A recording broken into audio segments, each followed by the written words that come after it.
Problem with a lot of people, though, you know what? It doesn't matter what you say, they're not going to listen. If you show them something, no, it's not that. See, well, it says that. It says red right there, red, R-E-D. Yeah, but you have to read it in the spirit to understand. It means blue. Well, over here it says up, U-P, up. Yes, but brother, you have to have faith. It means down. Okay, whatever. Many miracles come with prophets. This is how Allah gives them the clear identification, so you know you got to follow them. In Surah Ar-Rum, for instance, it begins immediately talking about the Romans had been defeated in the nearest land, which was the Arabian Peninsula. And after this defeat, though, they're going to be victorious within 3 to 9 years. It's a word in Arabic that means 3 to 9 years. And sure enough, they were badly defeated in Antioch in 613, and as a result, the Persians swiftly pushed them on all fronts. It was hard to imagine the Romans would ever defeat the Persians, but sure enough, the Quran was right, because the Romans were victorious within 3 to 9 years. It was in the year 622, 9 years after the Romans' defeat. The two forces met again on Armenian soil. The result was decisive victory in favor of the Romans. MashaAllah. Prophecy was fulfilled. Now that's a prophecy, though, in the time of Muhammad. So the detractors from Islam would say, well, he made it up after the fact. Never mind the fact that we know when it was revealed because people were reciting it. But they'll still say, well, I don't believe that. I don't want to believe that. It's not mentioned in this book, but most of you will know it when I mention it to you. The most amazing miracle that I know of dealing with the Quran and the Prophet Muhammad sallallahu alaihi wasallam is one that I thought about after I saw a movie called Back to the Future. Haram, haram. Anyway. The movie Back to the Future talks about a guy who goes in the past, then he wants to go back to the future. They had another sequel to it where he goes into the future, then a third sequel to it where he goes in the future, and then he goes way in the past back to the Old West, and then goes back and forth. He's going back and forth and back and forth. Michael J. Fox was in that. But I thought about this, and then I thought about something.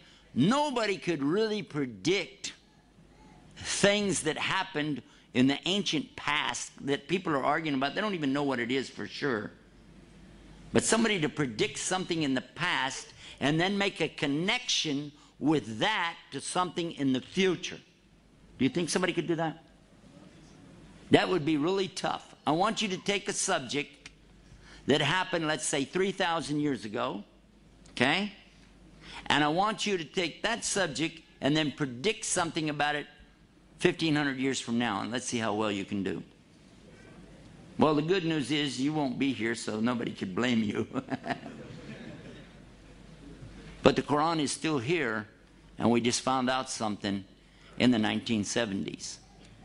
An amazing thing.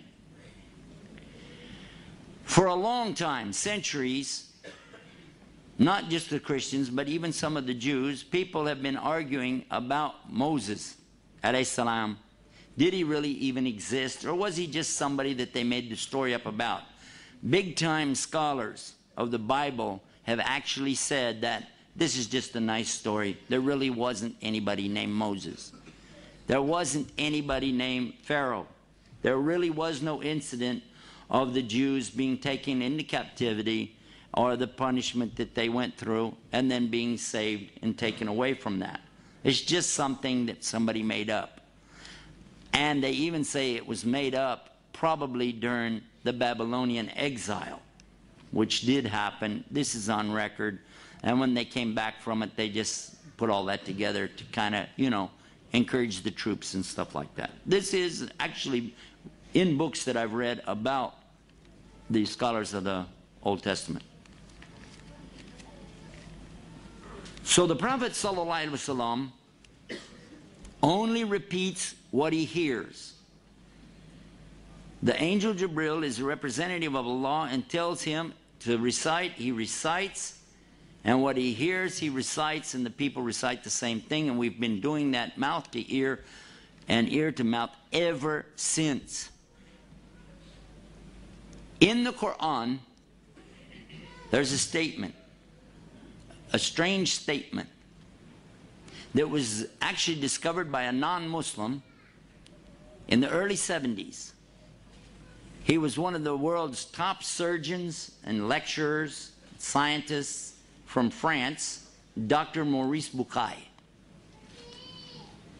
He was asked to go to Cairo, Egypt, to examine the corpse of a mummy. They wanted to do some forensic work on it to get some information and discover whatever they could from this mummy. He was amazed because he said, we can prove that this person died of drowning. He was asphyxiated, meaning that his lungs filled with water, and he died from this. He said, therefore, I have to conclude from this and the time period, this fits exactly the story of the Bible. This was Pharaoh of the time of Moses. And he was so amazed. He was shocked. But do you know what happened? The people in Cairo, happened to be Muslims, of course, they said, it's no big deal. We already know that. He said, yes, but we've discovered him. And they said, well, we know that too. He said, no, I mean, this is his body. And it's here. And they said, well, we know because it's in the Quran. He said, the what? So he gets introduced to a subject called the Arabic language. He began to study it until he could understand the Arabic well enough to actually translate for himself every single word. Because he wanted to know, what is this book? Because it says in it that Allah is going to punish Pharaoh in a very specific way. That he is going to drown him, but he's going to preserve his body as a sign. And sure enough, he's a sign for all to see today, because that body has been put on tour and taken all around the world to show this Pharaoh. If you haven't seen it, I have. I saw it when it was on exhibition in Chicago. Happened to be up there, went to the museum and saw it. They've toured this body around the world and said, most likely, this could be Moses. Not Moses himself, but the Pharaoh of Moses' time. There he is. Amazing, huh? But that's not where it ends. Dr. Bucaille continued his study until he managed to go through the disciplines of geology and geography, astronomy, embryology, and prove without a shadow of a doubt that every single reference in the Quran to science is absolutely, emphatically proven to be correct. It was his book that was first published in the French language that really stood the science people up on their ear. It was translated then into the English language, and it was called in English, the Bible, the Quran, and Science.